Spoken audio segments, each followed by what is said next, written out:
పచ్చి రొయ్యల కూర అండి. ఉల్లిపాయలు, పచ్చిమిరపకాయలు, టమాటాలు బాగా ఇలాగ దగ్గరగా అయ్యేటట్టు గుజ్జు గుజ్జు అయ్యేటట్టు చేసి దాంట్లో ఉప్పు, కారం, పసుపు వేసి కొత్తిమీర కూడా చల్లానండి.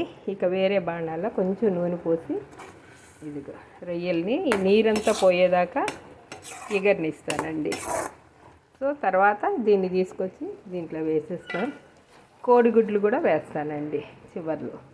సో కోడిగుడ్లు, పచ్చి రొయ్యల కూర అండి.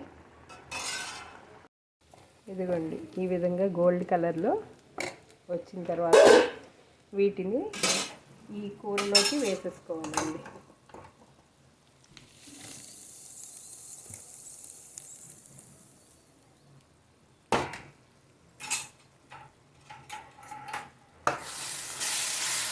టమాటా పచ్చి రొయ్యల కూర అండి. చివర్లో కోడిగుడ్లు యాడ్ చేస్తామండి. ఉడకపెట్టిన కోడిగుడ్లని యాడ్ చేస్తాం. ఇలా ఇవన్నీ రొయ్యలు ఇలా ఉడుకుతున్నప్పుడు కొంచెం మనం వాటర్ వేసుకోవాలండి.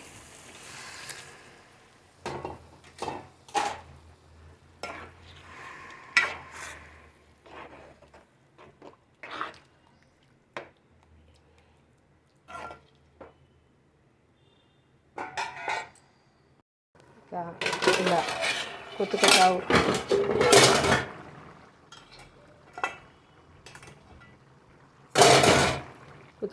ఉడుకుతున్న రొయ్యల్లోకి మనం గుడ్లు వేసుకోవాలండి.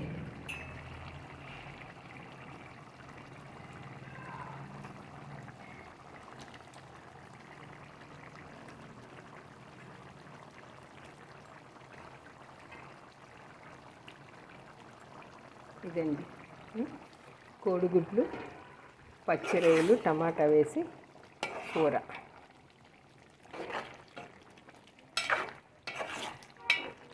ఓకే ఫ్రెండ్స్, ఇది దగ్గరికి పడిన తర్వాత వేడివేడిగా వైట్ రైస్లో సర్వ్ చేసుకున్న కోడిగుడ్లు కూర వేసుకుని మనం పచ్చి రొయ్యలు ఇప్పుడు కొంచెం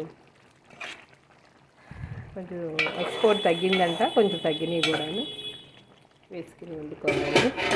thank you so much friends.